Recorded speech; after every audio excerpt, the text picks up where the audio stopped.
Hello students, welcome back to my channel. আজকে আমি তোমাদের যেটা পড়াবো সেটা হচ্ছে সাম জেনেটিক ডিসঅর্ডার। জেনেটিক ডিসঅর্ডার বা এটাকে বলা হয় জিনগত রোগ। তো আমাদের জিনগত রোগ বা জেনেটিক ডিসঅর্ডার দুটো টাইপের হয়। একটা হচ্ছে অটোজোমাল বা তার জন্য রেসপন্সিবল হচ্ছে দেহ ক্রোমোজোম।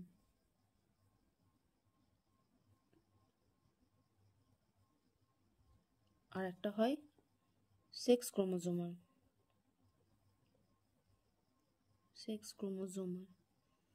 যার জন্য রেসপন্সিবল হচ্ছে সেক্স ক্রোমোজোম।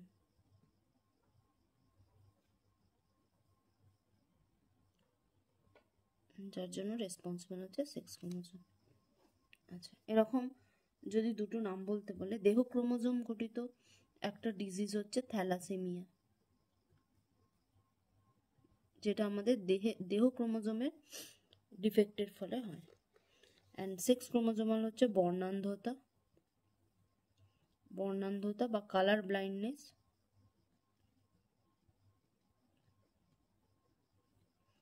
অ্যান্ড নেক্সট হচ্ছে হেমোফিলিয়াকে বাংলাতেও হিমোফিলিয়াই বলে। Okay, colour blindness and haemophilia. Colour blindness আর হিমোফিলিয়া দুটোই হচ্ছে X chromosomal disorder. Okay, both are X chromosomal disorder.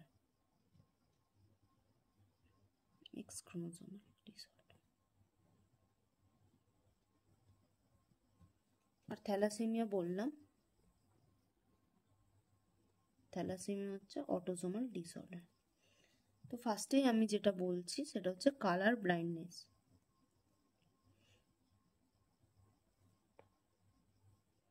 আচ্ছা, প্রথমে যে পয়েন্টটা মনে রাখতে হবে এটা হচ্ছে এক্স ক্রোমোজোমাল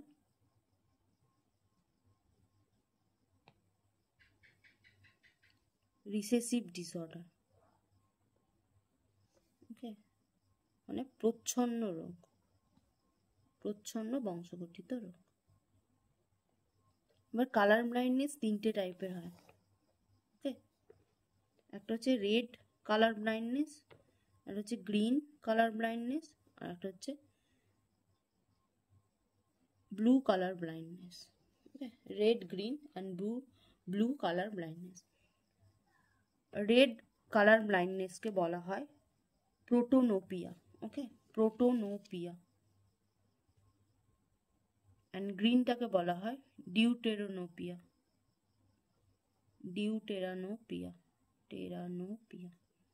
অ্যান্ড ব্লুকে বলা হয় ট্রাইটানোপিয়া। তো যাদের রেড কালার ব্লাইন্ডনেস থাকে তারা হচ্ছে রেড কালার চিনতে পারে না, যাদের গ্রিন থাকে তারা গ্রিন কালার চিনতে পারে না, যাদের ব্লু থাকে তারা ব্লু কালার চিনতে পারে না। আচ্ছা, এবার রিসেসিভ ডিসঅর্ডার মানে কি? ধরো একটা ফিমেলের কথা বলছি, তার দুটো এক্স ক্রোমোজোম আছে। ধরো একটা নর্মাল আছে আর একটা কালার ব্লাইন্ড ক্রোমোজোম আছে। তাহলে এই ফিমেলটা কি হবে, নর্মাল নাকি কালার ব্লাইন্ড? এ হচ্ছে নর্মাল হবে। কেন কি এটা রিসেসিভ ডিসঅর্ডার। তো রিসেসিভের ক্যারেক্টার কখন প্রকাশ পায়? ডমিনেন্ট অ্যালিলের অ্যাবসেন্সে।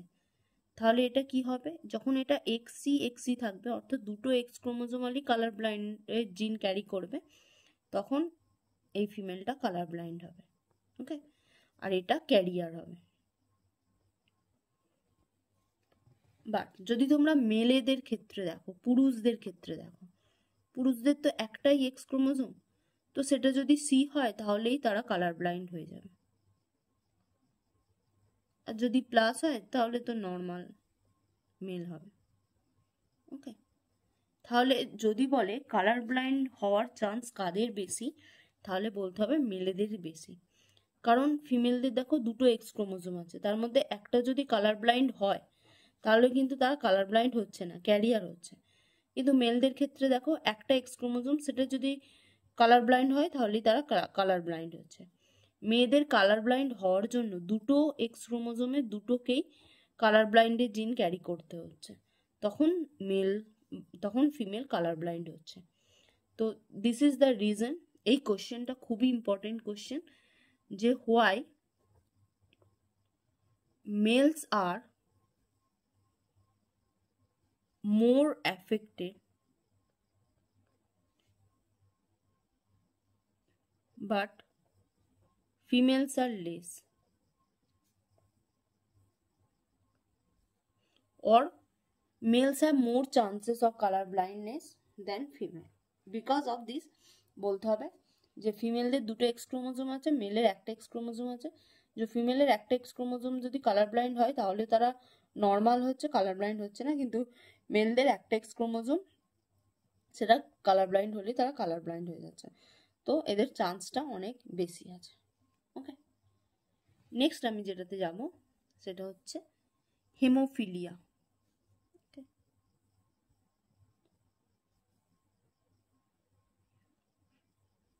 আচ্ছা, হেমোফিলিয়া রোগ হলে কি হয়? ব্লাড ক্লটিং হয় না, blood clotting, no blood clotting. তাহলে কি হয়? ব্লাড লস, কোথাও কেটে গেলে ব্লাড লস হতেই থাকবে। তো যাদের মেজর হিমোফিলিয়া আছে তাদের কোথাও কেটে গেলে এতটাই ব্লাড লস হবে, যেহেতু ব্লাড ক্লট করবে না, তো ওই সিম্পল একটা ছোট্ট কাটা থেকে তার ডেথ পর্যন্ত হয়ে যেতে পারে। ওকে, এবার দেখো হিমোফিলিয়া তিনটে টাইপের হয়। কি? একটা হচ্ছে হেমোফিলিয়া এ, একটা হচ্ছে হেমোফিলিয়া বি, একটা হচ্ছে হেমোফিলিয়া সি। হেমোফিলিয়া এ কে বলা হয় ক্লাসিক বা রয়্যাল হেমোফিলিয়া। রানী ভিক্টোরিয়ার বংশে এটা দেখা গেছিল, তাই জন্য এটাকে রয়্যাল হেমোফিলিয়া বলে। আর বি কে বলা হয় ক্রিসমাস ডিজিজ। ওকে, সেটাই, জাস্ট সি এর অন্য কোনো নাম নেই। তো হিমোফিলিয়া একে বলা হয় ক্লাসিক বা রয়্যাল হিমোফিলিয়া। এই কোশ্চেনটা প্রচুর আসে যে কোন হিমোফিলিয়াকে রয়্যাল হিমোফিলিয়া বলা হয় আর কোন হিমোফিলিয়াকে ক্রিসমাস ডিজিজ বলা হয়। আর একটা যে মেন ইম্পর্টেন্ট জিনিস আছে, যে হেমোফিলিয়া এ কেন হয়? আমাদের ব্লাড ক্লটিং এর জন্য ব্লাডে অনেকগুলো ফ্যাক্টর থাকে, তো ফ্যাক্টর 8 যদি তৈরি না হয় তাহলে আমাদের হেমোফিলিয়া এ হবে। ফ্যাক্টর 9 যদি কোনোভাবে তৈরি না হয় তাহলে আমাদের হেমোফিলিয়া বি হবে। অ্যান্ড যদি ফ্যাক্টর 11 তৈরি না হয় তাহলে আমাদের হিমোফিলিয়া সি হবে। এই ফ্যাক্টরগুলো কি? এগুলো না থাকলে কেন হিমোফিলিয়া হচ্ছে? এই ফ্যাক্টরগুলো হচ্ছে এমন ফ্যাক্টর যেগুলো ব্লাড ক্লটিংয়ে হেল্প করে। ব্লাড ক্লটিং একটা মাল্টি স্টেজের একটা প্রসেস। তো কোনো একটা স্টেজে ধরো 8 লাগছে, কোনো একটা স্টেজে 9 লাগছে, কোনো একটা স্টেজে 11 লাগছে। তো এদের মধ্যে যে কোনো একটা অ্যাবসেন্ট হলেই এই প্রসেসটা হচ্ছে না, তো ফার্দার প্রসেস আর হবে না।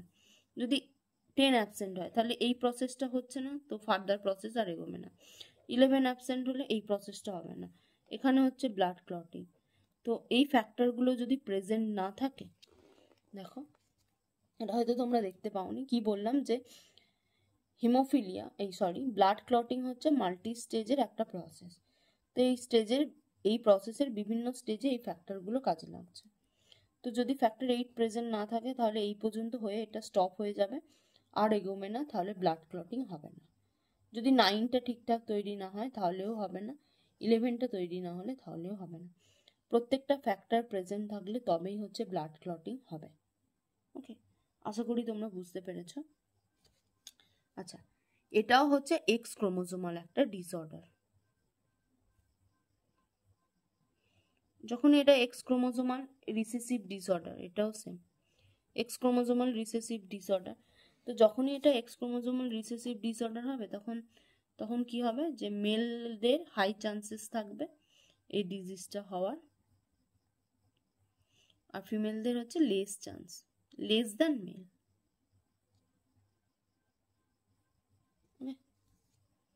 নেক্সট আর একটা বাকি আছে, সেটা হচ্ছে থ্যালাসেমিয়া।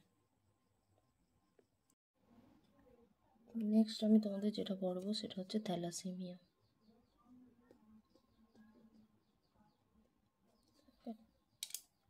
এটা হলো একটি autosomal recessive disorder. Autosomal recessive disorder. তো থ্যালাসেমিয়াতে মেনলি কি হয়, হিমোগ্লোবিন প্রোডাকশনটা ব্যাহত হয় না বললেই চলে, ঠিক আছে। তো হিমোগ্লোবিন তৈরি করার জন্য দুটো জিন থাকে, একটা হচ্ছে আলফা গ্লোবিন জিন, আর একটা হচ্ছে বিটা গ্লোবিন জিন। আচ্ছা, আলফা গ্লোবিন জিনটা হচ্ছে 16 নম্বর ক্রোমোজোমে থাকে, 16 নম্বর ক্রোমোজোমে থাকে, আর বিটা গ্লোবিন জিনটা 11 নম্বর ক্রোমোজোমে থাকে, 11 নম্বর ক্রোমোজোমে থাকে। এবার থ্যালাসেমিয়া দুটো টাইপের হয়, একটা মেজর আর একটা মাইনর। মেজরটা কখন হবে, ধরো 16 নম্বর যে ক্রোমোজোম আছে, দুটো আছে, দুটোতেই যে আলফা গ্লোবিন জিনটা আছে, দুটোর মধ্যে যে আলফা গ্লোবিন জিনটা আছে দুটোই মিউটেটেড হয়ে গেল, দুটোরই ফাংশন নষ্ট হয়ে গেল, তাহলে তখন সেটা হবে মেজর হিমোফিলিয়া। মাইনর কখন হবে, 16 নম্বর যে ক্রোমোজোমটা আছে তার যে কোনো একটা ক্রোমোজোমে আলফা জিনের মিউটেশন হলো, তখন এটা হবে মাইনর। সেমভাবে বিটার ক্ষেত্রেও তাই, 11 নম্বর যে ক্রোমোজোমটা আছে তার যে কোনো একটা জিনের মিউটেশন হলে সেটা হবে মাইনর, আর 11 নম্বর যে ক্রোমোজোমটা আছে তার বিটা গ্লোবিন জিনের দুটোই যদি মিউটেটেড হয়ে যায় তখন সেটা হবে মেজর। তো মেজর থ্যালাসেমিয়ার এই দুটো কারণ আছে, আর মাইনর থ্যালাসেমিয়া এই দুটো কারণ আছে। এখানে একটা প্রবলেম আছে, দেখো লেখা আছে পিতা ও মাতা উভয় থ্যালাসেমিয়ার বাহক, ওই দম্পতির যে সন্তান জন্মগ্রহণ করবে তার ক্ষেত্রে থ্যালাসেমিয়ায় আক্রান্ত হওয়ার সম্ভাবনা। তাহলে ফাদার হচ্ছে বাহক, তাহলে ফাদারের ক্রোমোজোম হবে ক্যাপিটাল এ অ্যান্ড স্মল এ। মাদারও হচ্ছে বাহক, তাহলে ক্যাপিটাল এ স্মল এ।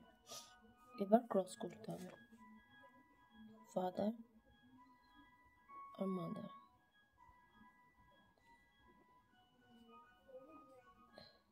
তাহলে এখান থেকে দুটো গ্যামেট তৈরি হবে, এখান থেকে দুটো গ্যামেট তৈরি হবে। এবার তাদের মধ্যে যদি দেখো এটা ক্যাপিটাল এ, এটা ক্যাপিটাল এ স্মল এ, এটার সাথে এটা হলে এটার সাথে এটা হলে স্মল এ অ্যান্ড এটার সাথে এটা হলে ক্যাপিটাল এ স্মল এ। তো থ্যালাসেমিয়া যেহেতু রিসেসিভ ডিসঅর্ডার, তাহলে এরই হচ্ছে ডিজিজটা হবে, বাকি কারোর ডিজিজ হবে না। তো তাহলে ডিজিজ হওয়ার চান্স কত, এটা 25, 25, 25, 25, তো ডিজিজ হওয়ার চান্স হচ্ছে 25%। তো রাইট আনসার হবে 25%। ওকে, নেক্সট কোয়েশ্চেনটা দেখো, এখানে লেখা আছে একজন বর্ণান্ধ রোগের বাহক মহিলা একজন বর্ণান্ধ পুরুষকে বিবাহ করলো, তাদের একটি কন্যা সন্তান হলো, কন্যা সন্তানটির বর্ণান্ধ হওয়ার সম্ভাবনা কত।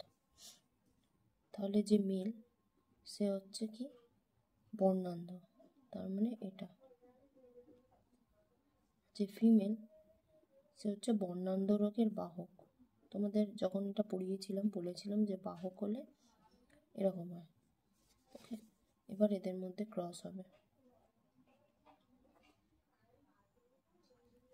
তাহলে এখান থেকে দুটো গ্যামেট তৈরি হবে এক্স প্লাস অ্যান্ড এক্সি, এখান থেকে দুটো তৈরি হবে এক্সি অ্যান্ড ওয়াই। 5 স্কোয়ারও করতে পারো,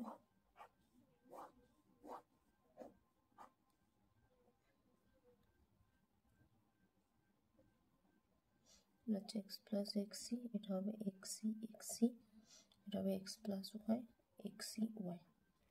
এবার এখানে বর্ণান্ধ হবে দুজন, একটা হচ্ছে এ আর একটা হচ্ছে এ, কিন্তু কোশ্চেনে কি বলেছে যে কন্যা সন্তানের বর্ণান্ধ হওয়ার সম্ভাবনা কত। তাহলে এখানে দুটো কন্যা সন্তান আছে, তাহলে 50%, একটা 50% নর্মাল, 50% বর্ণান্ধ, তাহলে 50%। 50% চান্স। যদি মেলেদের ক্ষেত্রে বলতো তাহলেও চান্স 50% হতো, যদি ওভারঅল বলতো তাহলেও চান্স 50% হতো। ওকে।